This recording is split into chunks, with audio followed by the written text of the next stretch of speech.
저는 학교 다닐 때는 불만이 많았습니다. 세상이 깝깝하고 이상하고 마음은 불안정하고 정신은 방황했습니다. 집 나간 탕자처럼 말이죠. 이 문제풀이를 집중해서 좀 풀어보았으면 합니다. 오늘 우리 친구들에게 좀 어려운 이야기를 해볼까 합니다. 수학 문제를 풀 때 공식만 외워서 푸는 것은 좋은 점수를 받을 수 없는 것처럼 말씀도요, 응용을 하고 적용을 하고 되새김질을 하는 것은 매우 중요합니다. 오늘 사도 바오로께서는 고린도 후서 5장 17절에서 누구든지 그리스도 안에 있으면 그는 카이네 크티시스, 새로운 피조물입니다라고 말씀하셨습니다. 이 새로움이라는 말, 카이노스는 히브리어 하다스에서 비롯되었는데 말 그대로 새로운 것, 신선한 것, 눈에 보이지 않는 것, 세상적인 것에서 영향을 받지 않는 것, 다시 시작하는 것을 뜻합니다. 이 이야기를 해볼까 합니다. 하느님에게는 독생성자 예수 그리스도만 있다고 알고 있지만 사실 아들은 둘입니다. 몰랐죠? 큰 아들은 대전을 중심으로 그 위쪽을 다스리는 그리스도이고요. 다른 아들은 대전 아래쪽을 다스리는 거리서도가 있습니다. 전 세계 공통입니다. 농담이고요. 하지만 아들은 둘이 맞습니다. 설명 좀 할게요.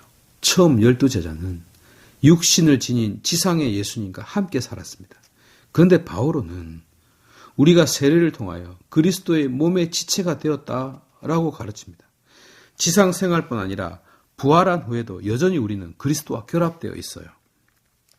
과거를 거슬러 올라가 보면 아담의 범죄 이후 하느님은 말씀이신 아드님으로 하여금 육신을 취하게 하는 은혜를 베풉니다. 이유가 있는데 인류가 감당할 수 없는 죄의 무게를 당신이 직접 감당하기 위해서였습니다. 다르게 표현하면 그리스도 안에서 우리 모두가 용납되었다, 받아들여졌다, 긍정되었다, 곧 구원되었다 라고 말할 수 있습니다.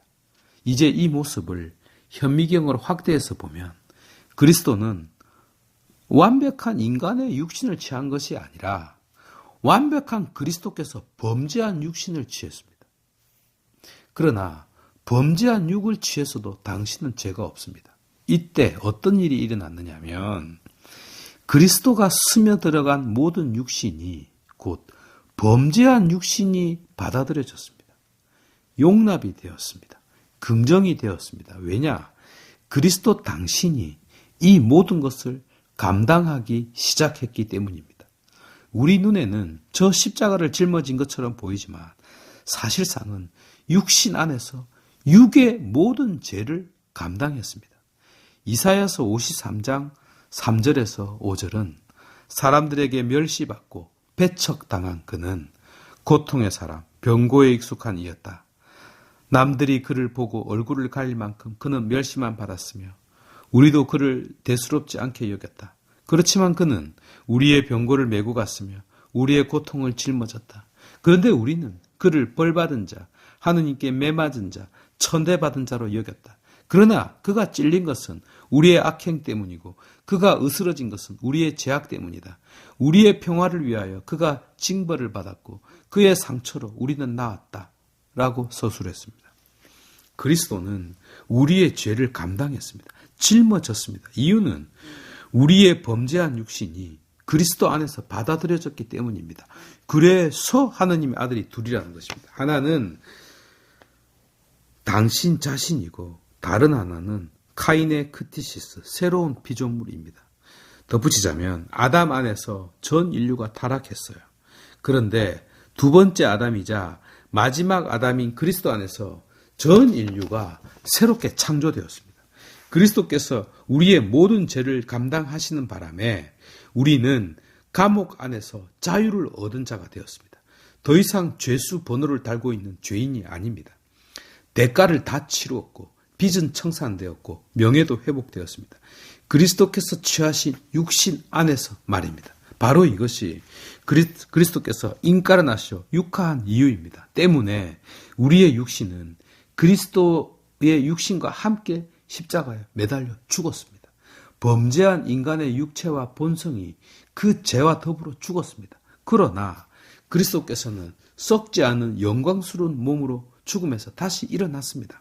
똑같은 동일한 몸 안에서요. 이 과정을 오늘 바오로께서는 이렇게 표현했습니다. 하느님께서는 죄를 모르시는 그리스도를 우리를 위하여 죄로 만드시어 우리가 그리스도 안에서 하느님의 의로움이 되게 하셨습니다. 라고요. 이 정도 합시다. 바로 여기에 돌아온 탕자를 넣어보고 끝을 냅시다.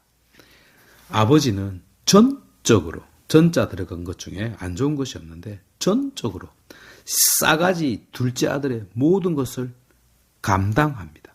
감당해내고 있어요. 누가 뭐라 해도 감당합니다. 그러자 첫째가 입이 이만큼 튀어나왔습니다. 아버지는 첫째의 모든 것도 감당합니다. 아버지는 이미 모든 것을 첫째에게 다 주고 있었습니다. 첫째, 둘째가 불만을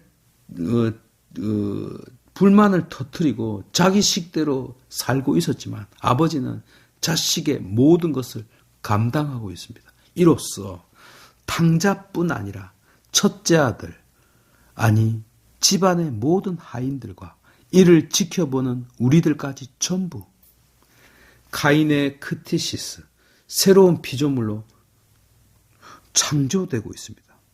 아버지가 모든 것을 감당해 주고 있기 때문에요.